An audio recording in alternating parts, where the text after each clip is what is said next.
Atos dos Apóstolos, capítulo 1. Escrevi o primeiro livro, ó Teófilo, relatando todas as coisas que Jesus começou a fazer e ensinar, até o dia em que, depois de haver dado mandamentos por intermédio do Espírito Santo aos apóstolos que escolhera, foi elevado às alturas. A estes também, depois de ter padecido, se apresentou vivo, com muitas provas incontestáveis, aparecendo-lhes durante 40 dias e falando das coisas concernentes ao reino de Deus.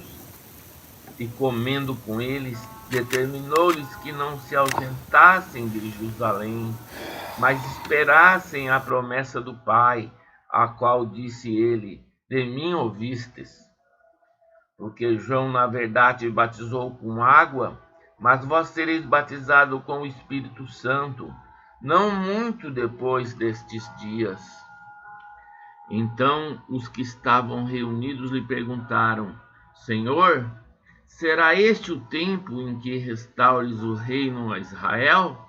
Respondeu-lhes: Não vos compete conhecer tempos ou épocas que o Pai reservou para a sua exclusiva autoridade, mas recebereis poder ao descer sobre vós o Espírito Santo, e sereis minhas testemunhas, tanto em Jerusalém, como em toda a Judéia e Samaria, e até os confins da terra.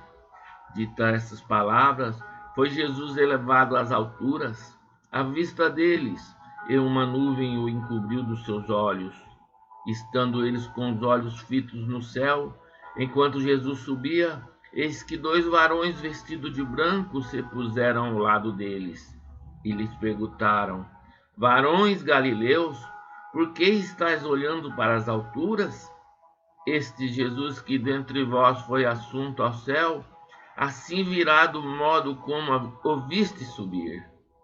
Então voltaram para Jerusalém, do monte chamado Olival, que dista daquela cidade tanto como a jornada de um sábado.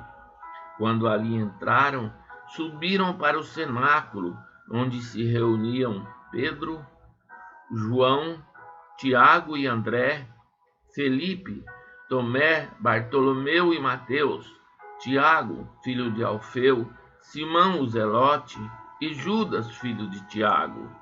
Todos estes perseveravam unânimes em oração com as mulheres, estando entre elas Maria, mãe de Jesus, e com os irmãos dele.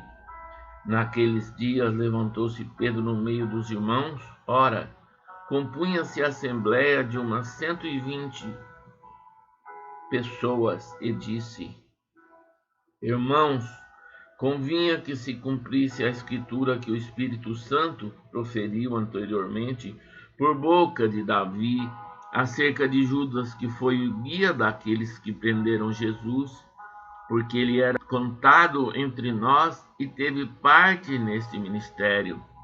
Ora, este homem adquiriu um campo com o preço da iniquidade, e precipitando-se, rompeu-se pelo meio, e todas as suas entranhas se derramaram. E isto chegou ao conhecimento de todos os habitantes de Jerusalém, de maneira que em sua própria língua esse campo era chamado Aceldama, isto é, campo de sangue. Porque está escrito no livro dos Salmos: fique deserta a sua morada, e não haja quem nela habite, e tome outro o seu encargo.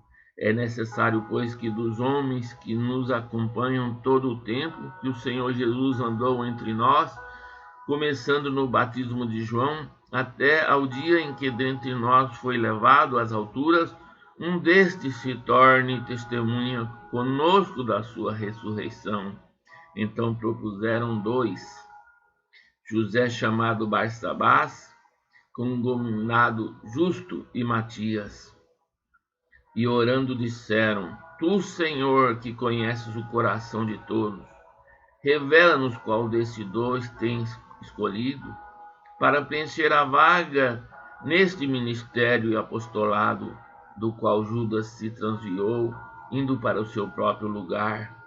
e os lançaram em sorte, vindo a sorte recair sobre Matias, sendo-lhe então votado lugar com os 11 apóstolos.